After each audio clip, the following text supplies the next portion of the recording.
গভর্নরের ছেলে ও জিততে পারে নাই, ও রাগে ওই মিশরীর গায়ের মধ্যে কয়েকটা লাঠি দিয়ে বাড়ি মেরেছে। মিশরী যে মদিনাতে ওমর ফারুকের কাছে বিচার দিলেন, আপনার গভর্নরের ছেলে অন্যায়ভাবে আমার গায়ে হাত তুলেছে। যেদিন ওমর ফারুক আবার ফরমান জারি করলেন, আসো মদিনাতে আসো, মিশরীকে ডাকলেন।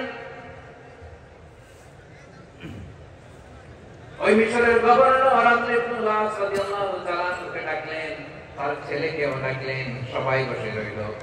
আমর ইবনে আস রাদিয়াল্লাহু তাআলা আনহু মাথা নিচু করে বসে আছেন, লজ্জায় কাচুমাচু, হায় হায়, আজকে আমার ছেলের কারণে আমিরুল মুমিনিন খলিফাতুল মুসলিমিন ওমর ফারুকের কাছে আমি জনসম্মুখে লজ্জিত হচ্ছি। সাইয়েদনা ওমর ফারুক বললেন, এই নাও লাঠি, গভর্নরের ছেলে তোমার মাথার মধ্যে যতগুলো বাড়ি মেরেছে, আজকে জনসম্মুখে তুমি অতগুলা বাড়ি মারো। মিশরী বলে, থাক, আপনি যে ডেকে আনছেন সবার সামনে এটা বলছেন, এতেই আমি খুশি। আল্লাহু আকবার।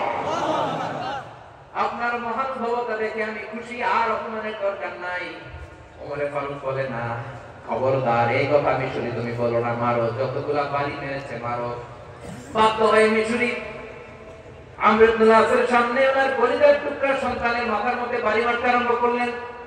ঠিক যতগুলা বাড়ি গভর্নরের ছেলে আমর ইবনে আসের ছেলে মিশরীর গায়ে মেরেছিল, মাথায় মেরেছিল, মিশরী গুনে গুনে ততটা মারলেন। এই দৃশ্য দেখে ওমর ফারুক রেগে মেগে আগুন, রাগের চোটে রাগ সামলাতে না পেরে, আর নিজেকে সামলাতে না পেরে মিশরীরে বললেন, ছেলেরে মারা শেষ হয়ে গেলে এবার বাবার টাক মাথার মধ্যে কয়েকটা বাড়ি মার। রাগের চোটে, আউট অফ অ্যাঙ্গার, রাগের চোটে, যে আমার পাঠানো গভর্নর আমর ইবনে আস তার ছেলেকে কেন তারবিয়া কেন শিক্ষা দিতে পারে না, ছেলেরে মারা হইলে এবার আমর ইবনে আসের মাথার মধ্যে দুইটা মারো। এটা রাগে করেছে, এটা শাস্তি হিসেবে না। সুবহানাল্লাহ পড়ো। তোমরা আমাদেরকে সুশাসন শিখাও, আমাদেরকে সুশাসন শিখাও। বিশ্বনবী বলেন, আদালত এটা দেনা বিষয় না, এটা দিয়ে মানবিক সমাজ গড়তে হবে। আল্লাহ তাআলা কিয়ামতের কঠিন ময়দানে যেদিন স্বামী স্ত্রীকে চিনবে না, স্ত্রী স্বামীকে দেখে পালিয়ে যাবে, বন্ধু বন্ধুরে চিনবে না, পীর সাহেব মুরিদরে চিনবে না, মুরিদ পীর সাহেবরে চিনবে না, দলের কর্মী তার নেতারে চিনবে না, নেতা তার কর্মীরে চিনবে না, বন্ধু বন্ধুরে দেখে পালাবে। কঠিন মুহূর্তে সূর্যটা মাথার কাছে চলে আসবে, জমিনটা তামার জমিন হবে, আজকের জমিনের মতো নয়। মানুষ ঘর্মাক্ত, ক্লান্ত, শ্রান্ত মাথার মগজগুলো কানের চিত্র আর নাকের চিত্র দিয়ে বেয়ে বেয়ে পড়বে। বিশ্বনবী ফরমান, কিয়ামতের ওই কঠিন ময়দানে 7 শ্রেণীর ব্যক্তিকে রব্বুল আলামিন তার আরশের নিচে ছায়া দিবেন। তার মধ্যে প্রথম শ্রেণীর ব্যক্তি হলো ইমামুন আদিল। ইমামুন আদিল, ন্যায়পরায়ণ শাসক,